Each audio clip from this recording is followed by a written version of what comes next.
صلی اللہ تعالی علیہ وسلم یوما، حضرت عبداللہ بن عمر رضی اللہ تعالی عنہما فرماتے ہیں کہ میں ایک دن جناب رسول اللہ صلی اللہ تعالی وسلم کی خدمت میں دوپہر کو حاضر ہوا۔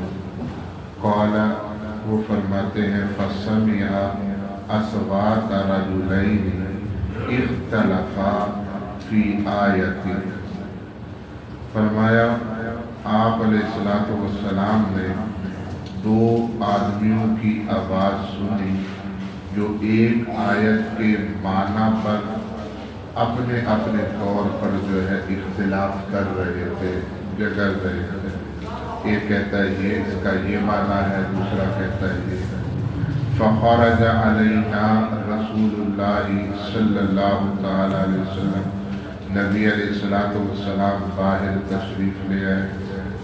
یعرف فی وجہہ الغضب، آپ علیہ السلام کے چہرے پر غضب اور ناراضگی کی علامتیں تھیں۔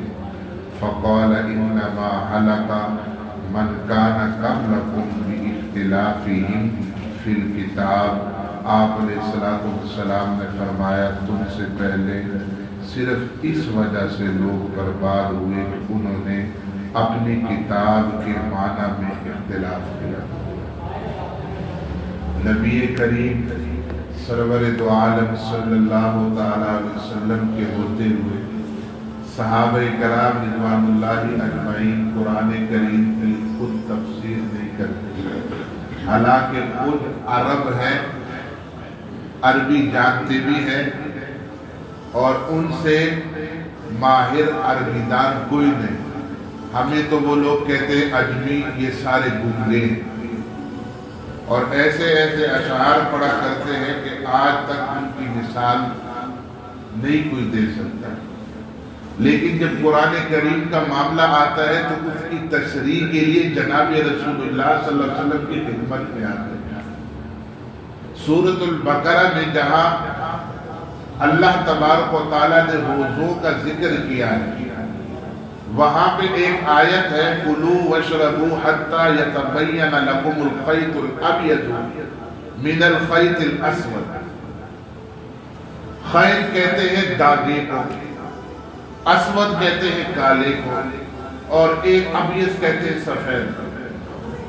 قرآن کریم کے ظاہری الفاظ یہ ہیں کہ سفید اور کالی دھاریوں، سفید اور کالے دھاگے میں فرق ہو جائے تب آپ نے کھانے کو بند کر دینا ہے۔ جب تک فرق واضح نہ ہو تب تک کھاتے پیتے رہو۔ کُلُوا وَاشْرَبُوا، کھاؤ پیو، جب تک سفید اور کالے دھاگے میں فرق واضح نہ ہو۔ ظاہری الفاظ یہ ہے، لیکن اس کا اصل معنی کیا ہے کہ کالی اور سفید دھاریاں آسمان کی مراد ہے۔ حضور نے اس کی تشریح کی۔ ایک صحابی اپنے تکیے کے نیچے دو دھاگے رکھتے ہیں، ایک سفید ایک کالا، اور وہ کھاتے ہیں جب تک واضح طور پر روشنی نہیں ہو جاتی، کیونکہ جب واضح روشنی ہوگی تبھی پتہ چلے گا یہ کالا ہے یہ سفید ہے، کیونکہ اس وقت یہ بلب شلب کا سسٹم، رائٹ سائڈ کا سسٹم نہیں ہوتا تھا۔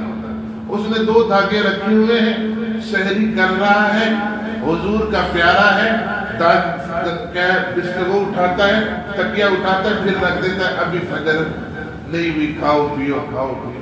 حضور صلی اللہ علیہ وسلم کو معلوم ہوا بطور وحی کے، تو حضور نے صحابی سے فرمایا کہ تمہارا اتنا بڑا تکیہ ہو گیا ہے کہ اس کے نیچے آسمان کی دھاریاں آ گئی۔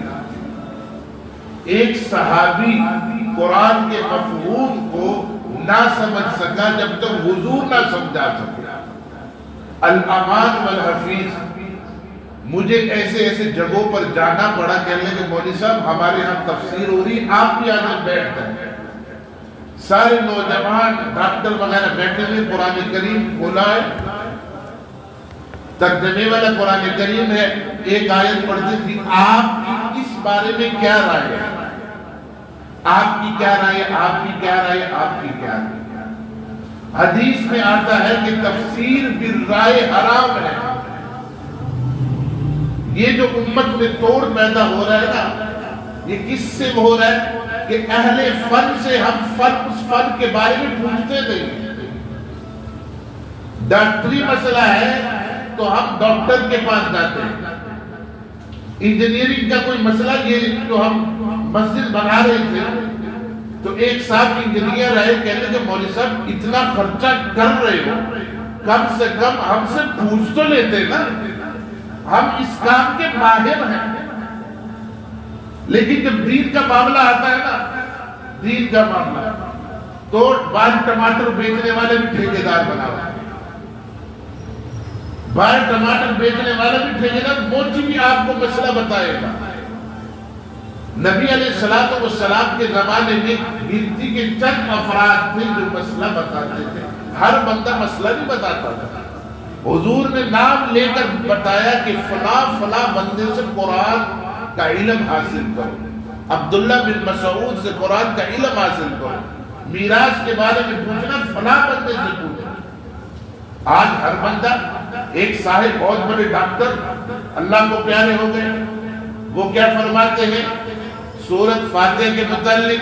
فرماتے ہیں میری رائے یہ ہے کہ جس میں تلاوت کی آواز نماز میں نہ آئے اس میں سورۃ فاتحہ پڑھو، میری رائے، میری رائے۔ صحابہ اس چیز سے ڈرتے، حضور فرماتے ہیں تفسیر بالرائے حرام ہے۔ بیڑا امت کا یہاں غرق ہوتا ہے، جن علماء نے 10-20 سال لگائے اور چٹائیوں کا بیڑا غرق کر دیا، ان سے ہم علم حاصل نہیں کرتے۔ ہم نے علم کس سے حاصل کرنا ہے؟ ڈاکٹروں سے، انجینئروں سے، ایسے لوگوں سے آپ نے قرآن کریم کا علم حاصل کرنا ہے جنہوں نے بیڑا غرق کر دینا، کیونکہ انہوں نے اردو کا ترجمہ پکڑنا۔ ابھی میں ابن ماجہ حدیث کی کتاب ہے، آپ حضرات حدیث کی کتاب ترجمے والے اٹھائیں گے، اس میں ایک باب ہے کہ جس چیز کو آگ نے چھوا ہے اس کے استعمال کے بعد وضو ہے۔ جناب قمر صاحب نے حدیث پڑھی، جی جس چیز کو آگ نے چھوا ہے اس کے بعد کیا ہے؟ وضو ہے۔ مولوی صاحب نے کباب شباب کھائے، جلدی سے مصلی پر چڑھ گئے، کہ مولوی صاحب اس چیز کو تو آگ نے چھوا ہے، آپ نے وضو نہیں کیا۔ ٹھیک حدیث ہے، لیکن حدیث سمجھنے کے لیے فہم حدیث ہونا بھی ضروری ہے۔ اس لیے صرف ترجمہ پڑھ کے، صرف ترجمہ، کیونکہ اس کے لیے بے شمار علم کی ضرورت ہے، اصول تفسیر کی ضرورت ہے، بلاغت کی ضرورت ہے، ایک ایک لفظ کے کئی معنی ہوتے ہیں۔ اللہ ہمیں دین کی صحیح سمجھ عطا فرمائے۔ حضور صلی اللہ علیہ وسلم اس بات پہ ناراض ہوئے صحابہ سے، تم کیا کر رہے ہو؟ اسی طرح پچھلی امتیں گمراہ ہوئی۔ اللہ ہمیں دین کی صحیح سمجھ